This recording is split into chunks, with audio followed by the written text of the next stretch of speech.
سلام كميت وعلوز خبركم تخطاتلتي فنوى إيري تي في نلوم سوني عسران حد النحسة نفرق معتم فرانس تدالو زيناوي مساناد وحيزنا لكم قريبنا لنا نمكتتا لكم بخبر زعدم خالد محمد برهان بقناة تاتو كفلم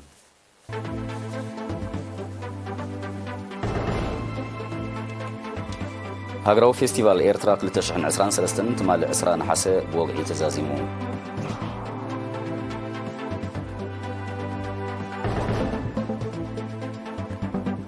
أبو هاجراو فيستيفال استرائي سنسرعات كابتشوا بحلي سنيتن كبارن هزبنا زبقس مخانو تحبيرهم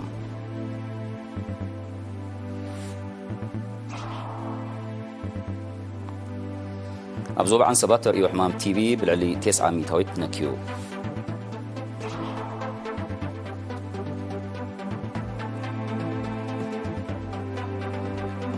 أمريكان دبو كوريان توسخي حبراوي وتهدراو لمن مداب زبقسالو سيمين كوريا فتنا كرويز ميسايل أكايدا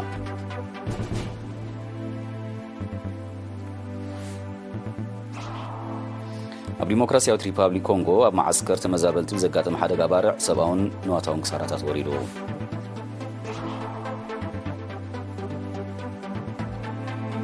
هاجراويت غانتا اسبانيا تشامبيون وانش عالم فيفا دك انستيو 2023 كوينا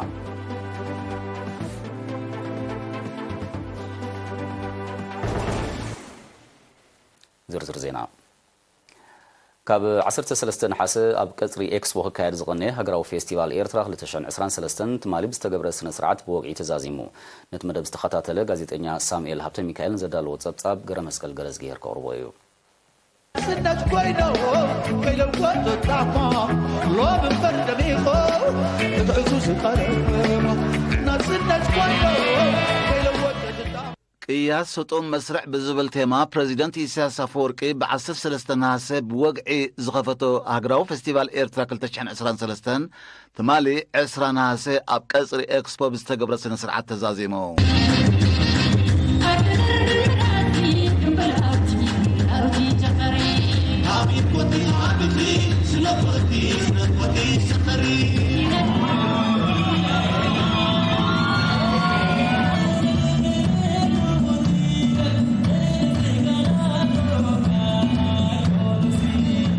أبتس بسلطان منقستن جنبارن كمون عدومات استرقبوا الوقعوي مع سنة سرعات كوميشنر بهالون سبورتن أمباسادر زمد التقلي أبزس معقال فستيفال إيرترا حذنت فقرن متحلين زحمرته كبر بهالزبي إيرترا أب حدك قرعات تعزبلون التستماقرلون كنت بمفتار إيرترا حيلان صباقيان أبو زحنتا مخوان زمسكر مدرق كم سخونا قليسو إلما هاجراو فستيفال إيرترا حذنتن فقرن متحللاي زمسرتو كبور بحلي بهرات إيرترا أب حدا قرعات أب حدا هموت اتعزبلون تستماغرلون كنت فتيرو هاجرنا ناي سلام دسيت مخانا بقبري من صبراغي إيرترا حيلان صباغيان أب زحنتا مخانو فقا تتأمامن هاجراو فستيفال بكلن تنعود كخون عزوز أبركتن زقبر أكلات مسجانا زغربة أمباسادر زمده أزي بمقنيات لبدا كوفيد 19 نسلست عمتات تقارير صنحة عمتاوي هاجراو نقدات أما صعب زبالة مدلواتن بزمع بلا درجان ككاهد منتي أوشت عمت كالوت نوصان فستيفالات نمتتاو يسر حلو كمزل أميتو عمت مسعي أبقزي خرامات زكايت كم بهلي إرتراو زيقا خوينو زنقد زنبرن زلون كم مخانو كتسالنت فستيفال إيرترا بزبلة مقرباتن بزمع بلا درجان كنكايد قدنتاوي حلافنتنا ايو اتلمود حنساب اب عمتنا نتكبر زلنا يزي عمتاو فستيفال كم وحوس كماد فستيفالات كوينو كم زغصلنا تقبره اوشت عمت زتفالالوينو أسان فستيفالات كانت تأتاتو كاب عبيتي مدباتنا مخانو نتكس حصير صبصا فستيفال إيرترا كلتشحن 23 زقرب أتو سولومون درار بوغنو منغست إيرترا نزيغاتاتو بقينيت هاجرنتن نمخسكواس كسرح مصنحو هاجراويان فستيفالات دما أبز مدايزي عبي أصوات كم زلون ببنتقاس قريبون زقنة حسثات لعل فرق مليون نقاديان كمستعذبوا حبيرو زوباتات نمقرراب استوهبنا غزي حصيرو خيبلا زيتن قطرن بزي مسل كايص عيرن ننقاديان زمسط بمصنعت استبربره حدشت تحستوتات حيزن سلازقربا نابنناتهم عمامات التوافروا كلاتهم قمقم تسمويا بالعل سمعيت وعننت سلازعاتو سبتكالاتن بازارن كل فستيفالهم كدمقن زخري يقدفن يخلي زبلوه قربات سلازنقدو أما تشحت نقاديان كا لعل إرتراوج قلنا زملو لعل تساتفون قعو هاقراو منفسن سلازرعيو نايلوم زمن فستيفال بكل مداياتو بهتاد فترن عوتن نيرو أما وداتا فستيفال إيرترا كلتشحن 23 عود كخون أبركتون زقبر زبطات تكالاتن والكسباتن ناي أفلتون مسقانان هي بتعديلو نايلوم عمت فستيفال بمنستريتات من محضر زوباتات هاقراويان كوبانيتات تكالاتن استرالوه مريت فريات دكونا ياتاو أبايتي من نبابرون وقعن بهيرات ياتاوي تلهيتن موزيك أو مسارحتاتن مهزون سمعان مريتن مشطان مساحفتي مهارتنا زنقعتن مدبات قلعو سئلاو مريت كومون سنطباو مساندتاتن بازارن زتقالله مدباتيو معريقو كأنيو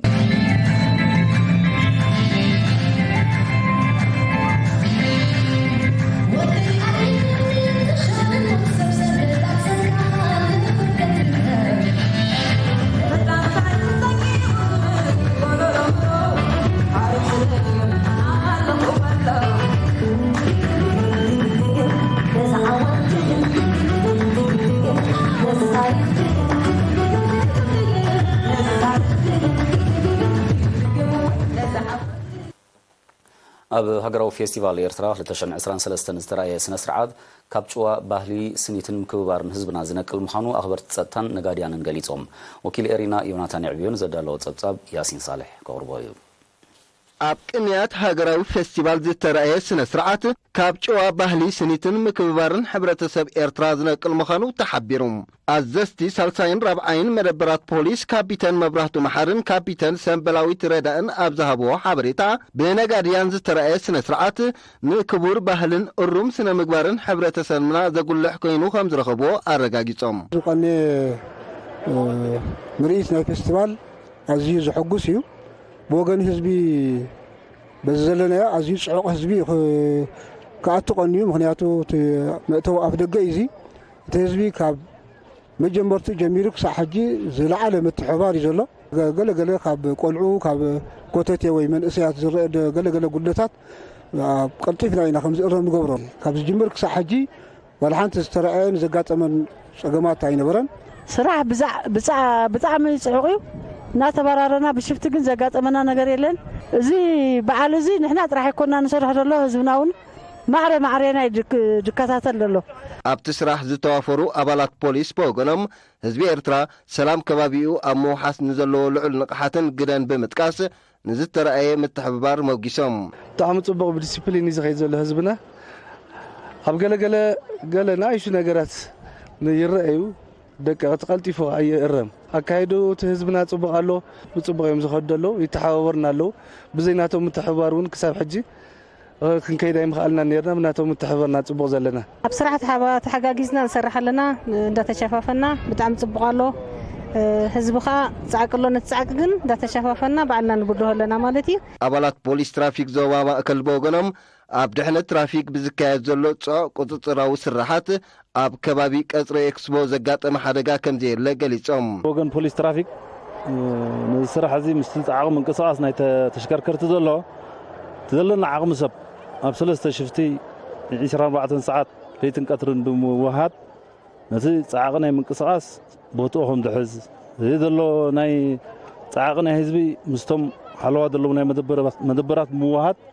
بطبق يكايدالو سغاب حجون وزح تشجرنا ነገር የለን ህዝቡን بزلو عقمي እንዳተሓጋገዘ እዩ ዝኸይድ ዘሎ ፃዕቂ ምንቅስቃስ ኣሎ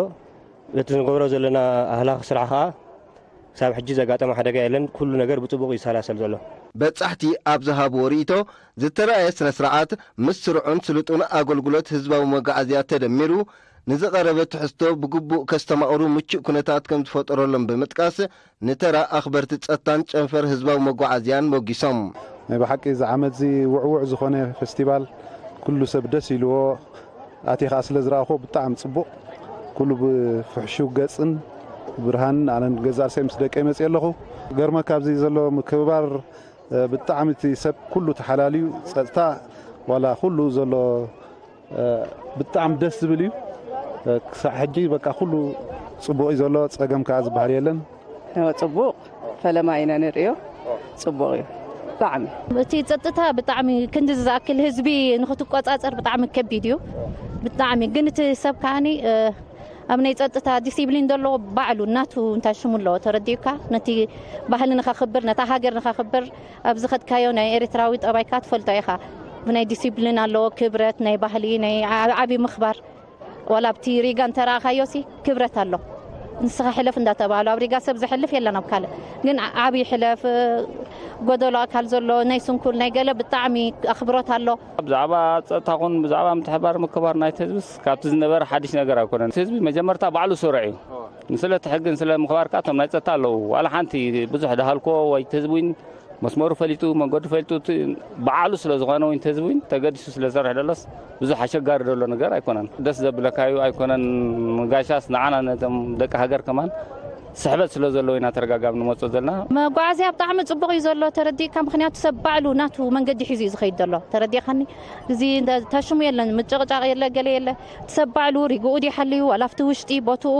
ፈሊጡ እዩ ዝድይብ ዘሎ ነቲ ዓብዪ ቀዳምነት ኣሎ ነቲ ኣደ ቆልዓ ቀዳምነት ኣሎ ንጥንስቲ ቀዳምነት ኣሎ መራሕቲ ኣውቶቡሳት ህዝባዊ መጓዓዝያ ዞባ ማእከል በወገኖም ንመዓልቲ ኣብ 3 እብረ ካብ ንጎ ሰዓት 5 ፍርኣን ክሳብ ፍርቂ ለይቲ ንነጋድያን ካብን ናብን የመላልሱ ከም ዘለዉ ብምሕባር ሳላ ጥቡቕ ምቁፅጻር ትራፊክ ድማ ዘጋጠመ ፀገም ከም ዘየለ ኣፍሊጦም ንጎ ኢና ንጅምር ለይቲ ሰዓት 5 ጀሚርና ኢና ስራሕ ንጅምር ብዙሕ እዩ ዘሎ እቲ ህዝቢ ቆልዓ ሰበይቲ መሊኦም እዮም ብዘይ ዕረፍቲ ኢና ንሰርሕ ስጋብ ሰዓት 2 ንሕና ብዘይ ዕረፍቲ ንሰርሕ ከም ካልኣይ ሽፍቲ ከዓ ካብ ሰዓት 2 ጀሚሮም ስጋብ ፍርቂ ለይቲ ዘሎ ስጋብ ሰዓት 1 ዘሎ ከዓ ነገልግሎ ነቲ ህዝቢ ማለት እዩ ስነ ስርዓት መሊእዎ እዩ ኣበሳ ተሰሪዒ ዝኣቱ ብጣዕሚ ጽቡቕ ኣገልግሎት ንህብ ኣለና 3 ሰዓት ዝያዳ ካብ ወሲኽና ኸዓነ ካብ ሰዓት ስጋብ ፍርቂ ለይቲ ኸዓኒ ንውስኾም ኣለና ኣብ ዓቐን ላዕሊ ህዝቢ ጽቡቕ ነመላልሶ ኣለና ኣብ ዞባ ዓንሰባ ሕማም ቲቪ ንምክልኻልን ንምቁፅጻርን ሚኒስትሪ ጥዕና ከካይዶ ብዝጸንሐ ሓያል ጻዕሪ መጠን ትርኢዮት ሕማም ብልዕሊ 9 ሚታዊት ከም ዝነከየ ተገሊጹ ኣብ ጨንፈር ሚኒስትሪ ጥዕና ሓላፊት ምክልኻልን ምቁፅጻርን ሕማም ቲቪን ደዌን ሲስተር ኢንቲሳር ዓብዱልቃድር ኣብ ዝሃቦት ሓበሬታ ኣብ ዝሓለፈ 10 ዓመታት ትርኢዮ ናይቲ ሕማም እናነከየ ኣብ 2017 ናብ 86 ሚታዊት ከም ዝወረደ ኣብ 2019 ሜላፎሳ ዶትስ ብምትእትታው ድማ ልዕሊ 9 ሚታዊት ከም ዝበፅሐ ኣብሪሃም ብቑዕ ዘመናዊ መነፀር መሳርሒታትን እኹል ኪላዊ ዓቕሚ ሰብን ዝዓጠቓ ሆስፒታል ከረን ሓዊስካ 12 መመርመሪ ነቑጣታት ተዋዲደን ብምህላወን ዝሓሸ ስራሕ ይዕመም ከም ዘሎ ዝጠቐሰት ሲስተር ኢንቲሳር ብዞባ ደረጃ ኣስታት 110 ወከልቲ ጥዕና ዓዲ ከም ዘለውን ንስርሖም ዝሕግዞም ስልጠናታትን መነቓቕሒ መደባትን ከም ዝስራዓሎምን ኣረዲኦም ብፍላይ ነፍሰ ጡራት ትሕቲ ሚዛን ቆልዑ ምስ ሕማማት ሽኮርን HIV ዝነብሩ ወገናት ከምኡውን ኣብ ኣሕድርቲ ኣብያተ ትምህርቲ ዝርከቡ ናይ ሕማም ቲቪ መርመራታት ከም ዝግበረሎም ኣብሪሃም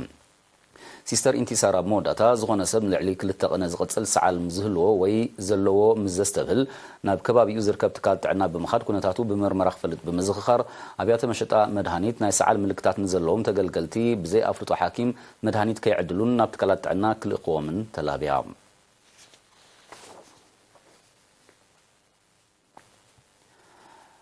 ኣባላት ኩባንያ ቶታል ኤርትራ ብ19 ነሓሰ ኣብ ከባቢ ማይ ድምነት ማእቶታዊ ወፈራ ምዕቃብ ሓመድን ማይን ምትካል ፈልስታትን ኣሰላሲሎም እቲ መደብ ኣካል ሸቶታት ዘላቒ ምዕባለ ናይቲ ኩባንያ ምዃኑ ዝሓበረ ኣካያዲ ስራሕ ቶታል ኤርትራ ሚስተር ቻርልስ ዲኮንጉ ኣብቲ መንግስቲ ኤርትራ ዝወጠኑ ወፍራ ሓምላይ ልምዓት ኣበርክቶም ክዕዝዙ ድልዋት ምዃኖም ኣረጋጊጾም ኣዋሃዲት ናይቲ ወፈራ ኣብ ቶታል ኤርትራ ሓላፊት ድሕነትን ዘላቒ ምዕባልን ወይዘሮ ለተብርሃን ግደይ ብወገና እቲ መደብ ካብ 2021 ሓደ ሄክታር ብምሓዝ ከም ጀመሮ ብምጥቃስ ካብቲ እዋን እቲ ዝተኸልዎ 250 ኣግራብ 93 ሚታዊት ኣብ ጽቡቕ ደረጃ ከም ዝርከብ ገሊጻ ካብ ዝሓለፈ ወርሒ ሰነ 2023 ድማ ኣብ ወርሒ 2 ግዜ እናወፈሩ ነቲ ዝሓረረ ኣግራብ ናይ ምትካእን ዛላታት ናይ ምስራሕን ወፈራታት የካይዱ ከም ዘለዉ ብተወሳኺ ኣብሪሃም ተሳተፍቲ ብግዲኦም ገረብ ኣብ ርእስቲ ኣብ ምርጋእ ኣከባቢ ዘለዎ ኣበርክቶ ኣብ ምስሳን ሂወታዊ ብዙሕነት እውን ዓብዪ ኣስተዋፅኦ ስለ ዝገብር ኩሉ ኣካል ሕብረተሰብ ክነጥፈሉ ፀዊዖም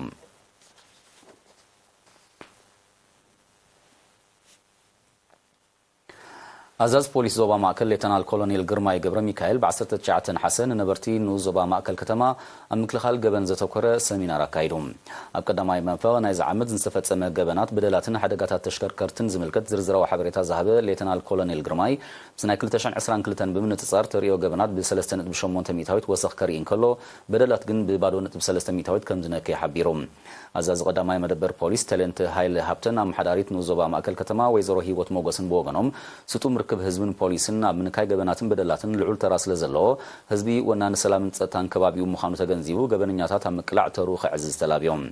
ተሳተፍቲ ብወገኖም ሰሚናር ፖሊስ ብዘይካቲ ኣፍልጦም ክባብ ምባል ዘለዎ ግደ ብልዕልና ሕጊ ተማእዚዝካ ክትከይድ ዝድርኽ ስለ ዝኾነ ካብኦም ዝሕተት ንምፍጻም ከም ዝነጥፉ ገሊጾም ዝኸበርኩም ተኸታተልትና ዝቐጽል ዜና ወጻኢ እዩ ንምክትታልኩም ደጊመ ብኽብሪ ይዕድም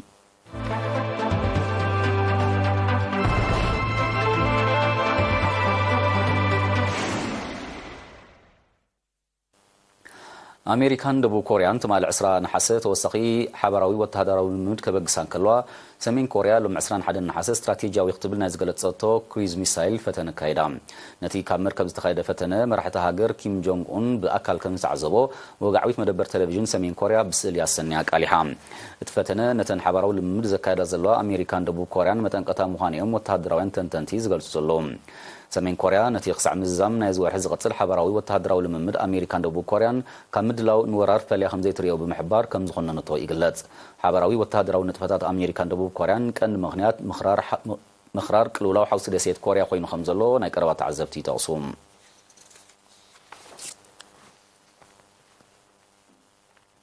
ኣብ ዲሞክራሲያዊት ሪፓብሊክ ኮንጎ ኣብ ማዓስከር ተመዛበልቲ ብዘጋጠመ ሓደጋ ባርዕ ሰብኣውን ንዋታውን ክሳራታት ከም ዝወረደ ተቓሊሑ በቲ ሓደጋ ብውሕዱ 7 ቆልዑ ክሞቱ ከለዉ 10ታት ካልኦት ከም ዝቆሰሉ ተሓቢሩ ኣብቲ ግዜያዊ መዕቆቢ ተመዛበልቲ ሓደጋታት ዕለቕለቕ ተባሂሉ ዝተደኮነ ማዓስከር ሕቡራት ሃገራት ልዕሊ 3000 ስድራ ቤታት ከም ዝነበራ ዝጠቕሱ ጸብጻባት በቲ ሓደጋ እንተወሳኺ መከራ ተቓሊዖም ከም ዘለዉ ኣነጺሮም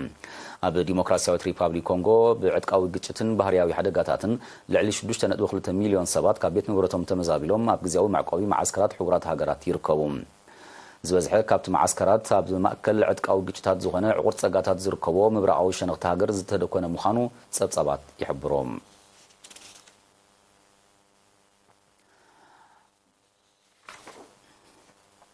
ሃገራዊት ጋንታ እስጳኛ ኣብ ኣውስትራልያን ኒውዚላንድን ክካየድ ኣብ ዝቐነየ ግጥማት ቻምፒዮን ዋንጫ ዓለም ፊፋ ደቂ ኣንስትዮ 2023 ተዓዊታ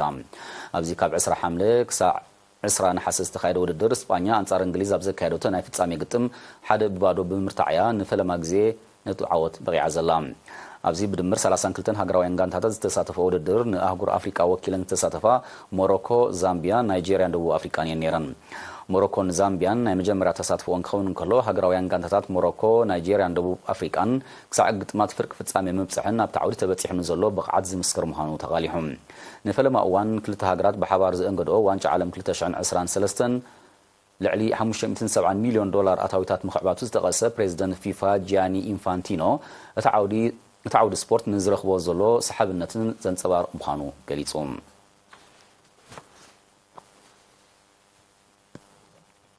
ኣብ ኒጀር ዕልዋ ዝፈጸመ ወተሃደራዊ ጉጅለ ስልጣን ናብ ሲቪላዊ ምሕደራ ንምርካብ 3 ዓመታት ናይ መሰጋገር ግዜ ወሲኑ ጸጥታ ምዘይረጋጋእ እቲ ተኣውጅ ዘሎ መሰጋገር ግዜ ክናዋሕ ከም ዝኽእል ዝገለጸ እቲ ወተሃደራዊ ጉጅለ ኣብቲ ጉዳይ ንዝግበር ግዳማዊ ምትእትታው ብትሪ ከም ዝቃወሞን መልሰ ግብሪ ከም ዝህበሉን ኣጠንቂቖም ቁጠባዊ ውድብ ሃገራት ምዕራብ ኣፍሪቃ ማለት ኤካዋስ ኣብ ልዕሊ ዕልዋ ዘካየደ ጉጅለ ወተሃደራዊ ስጉምቲ ከም ዝወስድ እኳ ከጠንቅቕ ጸኒሑ እዩ ይኹን እምበር እቲ ውድብ ክወስዶ ዝኽእል ስጉምቲ ነቲ ኩነታት መሊሱ ካብ ምብኣስ ሓሊፉ ዘምጽኦ ፋይዳ ከም ዘይህልዮም ወተሃደራውያን ክኢላታት ዝገልጹ እዚ ከምዚ ኢሉ እንከሎ ነቲ ብ26 ሓምለ ዝተኻየደ ዕልዋ ዝድግፍ ሰላማዊ ሰልፊ ብ19 ናሓሰ ኣብ ርእሰ ከተማ ኒያሚ ክካየድ ከም ዝወዓለ ተገሊጹ ሰልፈኛታት እቲ ዕልዋ ግዳማዊ ምዝመዛ ንምግታእ ኣገዳሲ ስጉምቲ ምዃኑ ብምሕባር ቁጠባዊ ውድብ ሃገራት ምዕራብ ኣፍሪቃ ክገብሮ ወጢኑ ንዘሎ ወተሃደራዊ ምትእትታው ብትሪ ተቃዊሞም ጸጋታት ኒጀር ብቐንዱ ድማ ዩራኒየም ሚዛኑ ብዘይ ሓለወ ንግዲ ናብ ኤውሮፓ ብፍላይ ድማ ናብ ፈረንሳ ክጋዕዝ ምጽንሑ ጸብጻባት ይርድኦም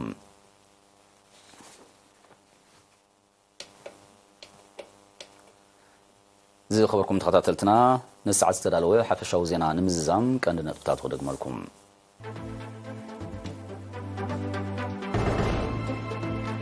هاقراو فيستيفال إيرترا 2023 تمال 20 حسب وقعي تزازيمو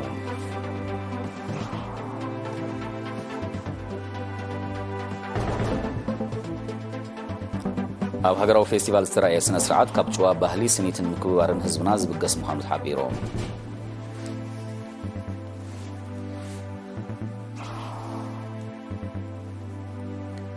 أبزوب عن سبات تريو حمام تي بي بالعلي 900 تنكيو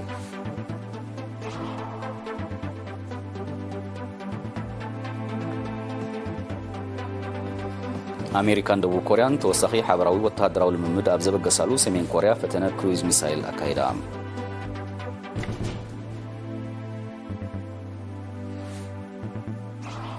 أب ديمقراسياويت ريبابليك كونغو مع عسكر تمزابلت بزقات محدقا بارع سباون نواتاون سارتات وريدو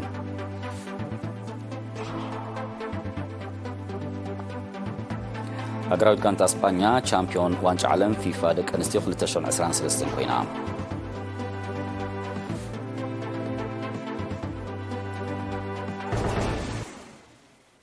نلوم سوني 21 نحسه نفرق معلتن فرعان استدالوه زينا ومسنادو بستفتصيمو مزترفو مدبات اريل تي في خنقلفوكم بوغلنا معلتي